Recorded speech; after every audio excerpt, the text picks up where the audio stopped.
Ya, jadi kalau refleksi saya mungkin keliru ya, mungkin keliru dari sudut pandang formasi gitu kan. Jadi kalau dalam refleksi saya kan, taman itu kan akan menjadi indah kalau bunganya itu ada warna-warni, nggak satu warna aja kan gitu. Ketika menjalani panggilan menjadi imam, ini sebelum jadi pastor ya, supaya jangan diedit dan segala macam. Jadi ya pastilah kita mempunyai relasi dengan lawan jenis. Tapi sebenarnya itu bagian dari untuk mematangkan panggilan juga. Bukan berarti bahwa pacaran dengan mereka hanya untuk having fun. Iya, hanya untuk supaya mematangkan panggilan, bukan. Tapi ya itu kan adalah bagian dari warna-warni yang Tuhan berikan gitu kan dalam panggilan. Kalau refleksi saya, kalau keliru jangan ditiru. Tapi chattingan juga gitu, janjian, ketemu gitu. Ya dulu SMA ada gitu ya. Waktu frater saya tidak ingat ya. Tidak ingat atau melupakan?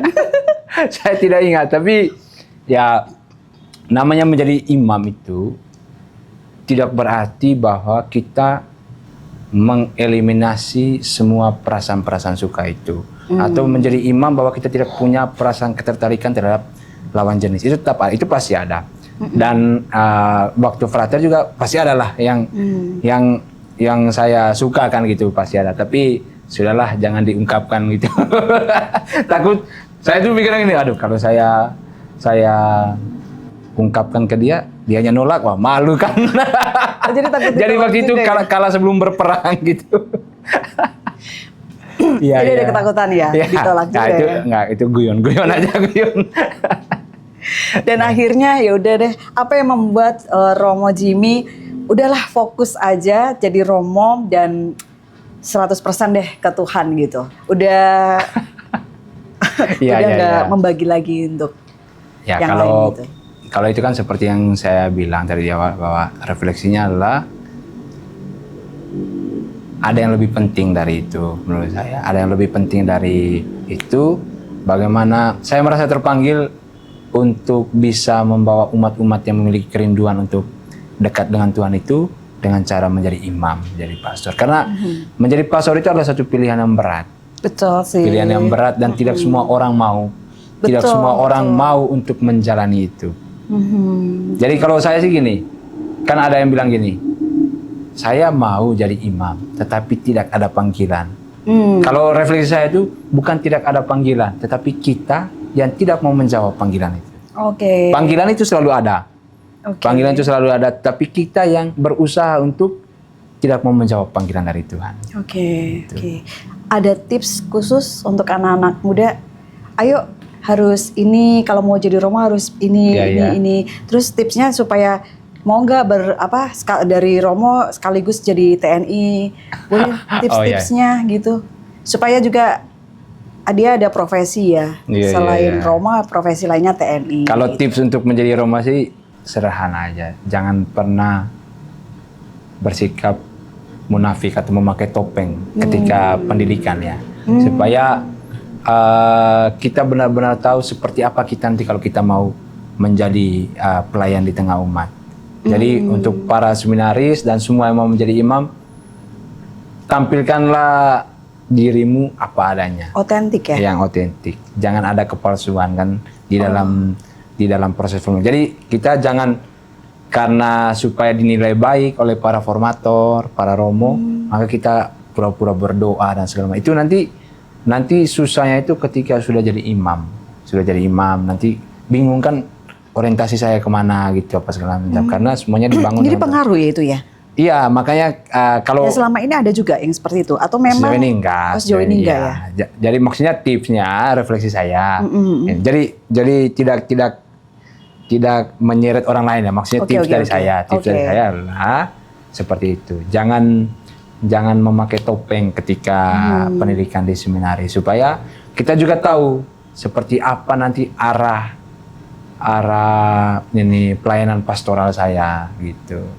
Kalau tips yang kedua, tips soal jadi pastor lalu jadi tentara, yang utama itu jadi pastor ya. Oke. Ya, tentara itu hanya bonus dari Tuhan. Bonus ya. Jadi kalau Bukan ditanya karena ini kriterianya intelektual, Enggak. fisiknya emang bener-bener dia Enggak, bisa nih kayaknya enggak, diarahin ke enggak. sana. Itu nggak pure berarti bener-bener pilihan gitu? Karena pasti pilihan sebenarnya kan ya? sebenarnya ini hanya Ada ya. sebenarnya hanya keberuntungan yang Tuhan sudah atur gitu sebenarnya. Kalau menurut saya ya, keberuntungannya di saya yang Tuhan sudah atur gitu. Iya sih. Kebetulan yang Tuhan sudah atur. Saya kan mau jadi imam. Saya tidak pernah berpikir bahwa saya akan menjadi tentara gitu. Betul. Tetapi kemudian Tuhan berkata bahwa kau jadi imam dan engkau akan melayani satu umat di lingkungan kategorial tertentu gitu ya. Ya, maka sebagai imam saya harus menyatakan siap untuk itu. Kalau tips imam tentara itu tidak ada karena kesempatan ini mungkin tidak akan dialami sama semua orang. Tetapi bukan berarti bahwa menjadi imam tentara itu adalah sesuatu yang hebat. Menurut saya yang paling hebat itu adalah menjadi imam lalu menjadi pastor paroki. Gitu. Menurut saya itu adalah sesuatu yang luar biasa. Dan dulu cita-cita saya itu jadi pastor paroki. Hanya kemudian Tuhan bilang sudahlah jangan pastor paroki, lempar di hutan jadi tentara gitu. Karena kalau di daerah sana itu kayak punya ini ya Romo pride gitu ya. Kalau jadi dari kecil jadi diseminari, jadi Romo itu dihormati gitu ya. Iya, sebenarnya itu suatu hal ya memang itu tadi. Jadi kalau kita jadi imam, ada keluarga yang menjadi pastor, ada kebanggaan. Kebanggaan itu sebenarnya muncul dari suatu realita bahwa tidak semua orang bisa, gitu. Tidak semua orang mau memilih untuk jalan yang itu. Jadi pengorbanannya itu besar. Maka kita di gereja Katolik itu kan diajarkan, pride-nya orang Katolik itu adalah kita bisa menderita, kita bisa mengorbankan sesuatu. Kenapa? Iya, karena Yesus Kristus kan dia mengorbankan dirinya kan gitu kan. Betul. Dan itu yang menjadi kebanggaan kita. Kebanggaan kita orang Katolik itu. Dan kita baru bisa membanggakan sesuatu kalau kita merasakan penderitaan. Macam saya nih, saya membanggakan saya seorang infanteri. Saya hanya bisa membanggakan itu karena saya mengalami bagaimana pendidikan seorang perwira infanteri gitu. Bagaimana kita digembleng secara militer. Ya dengan cara-cara tentara yang terkadang berat tapi kan semuanya tahu seperti apa kehidupan tentara kan. Tapi ketika seorang pastor bisa melewati itu adalah suatu kebanggaan ya. Tapi kalau misalnya saya diberikan privilege, jadi yang lainnya berlari, yang lainnya push up, saya boleh tidur-tiduran, itu kan tidak ada kebanggaan buat saya untuk saya bagikan kepada orang lain.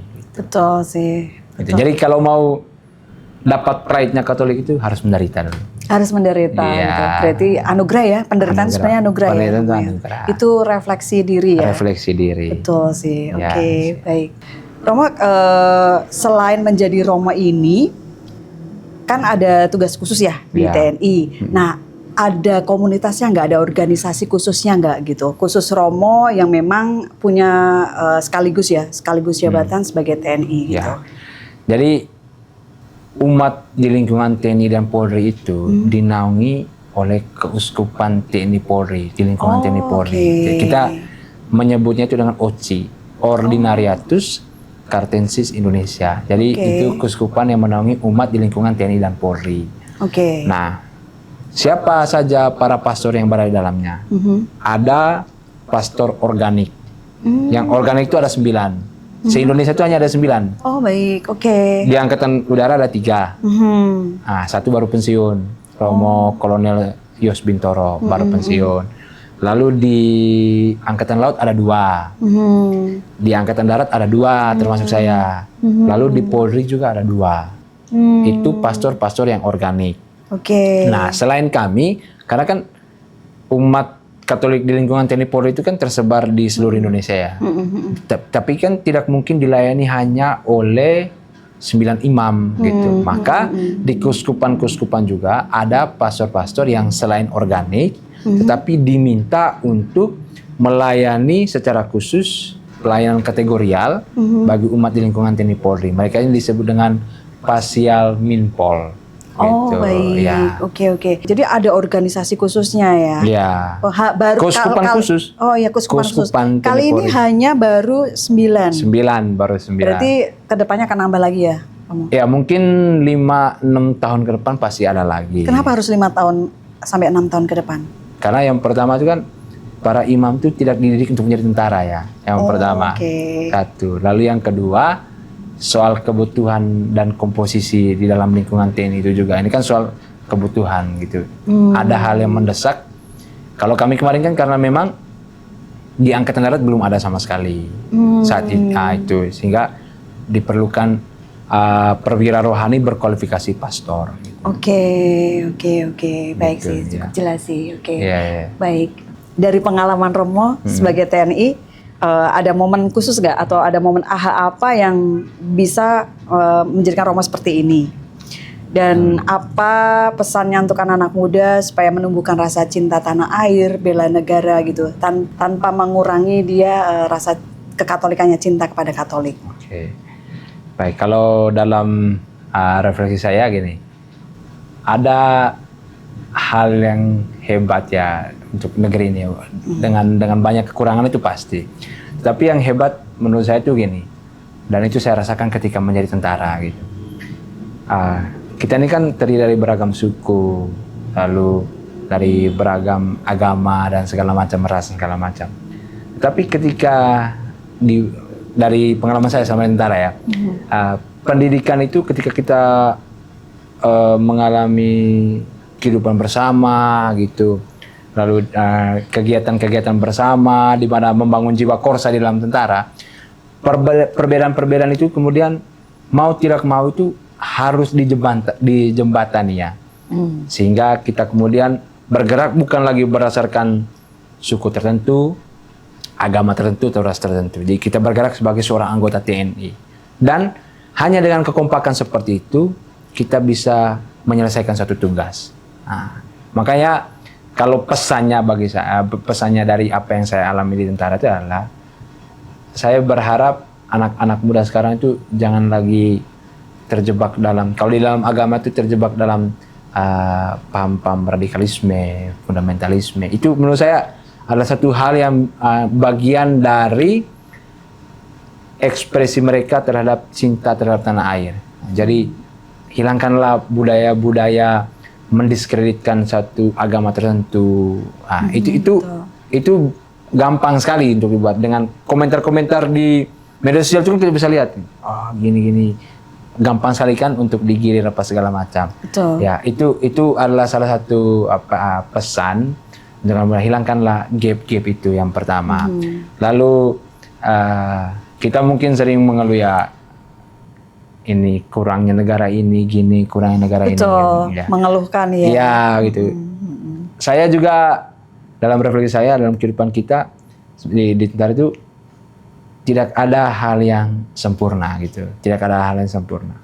Bahkan perbuatan baik pun pasti akan ada orang-orang yang melihat itu sebagai hal yang buruk. Yesus itu dia berbuat baik loh.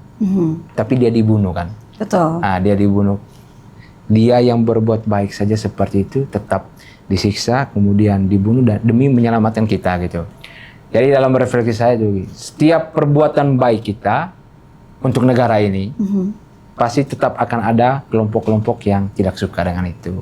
Betul. Nah, tetapi opini-opini mereka itu jangan sampai mematahkan semangat cinta tanah air kita, gitu.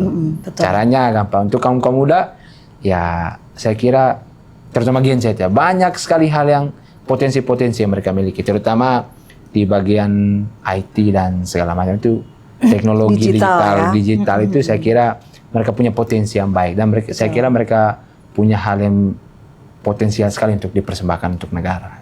Betul sekali Romo. Ya, baik, terima kasih Romo atas kunjungannya. Siap, sama-sama. Sobat Hidup, terima kasih sudah setia bersama kami. Kami izin undur diri. See you on the next episode. Liputan, partnership, endorsement, dan sponsorship bisa menghubungi kami di nomor bawah ini. See you, bye.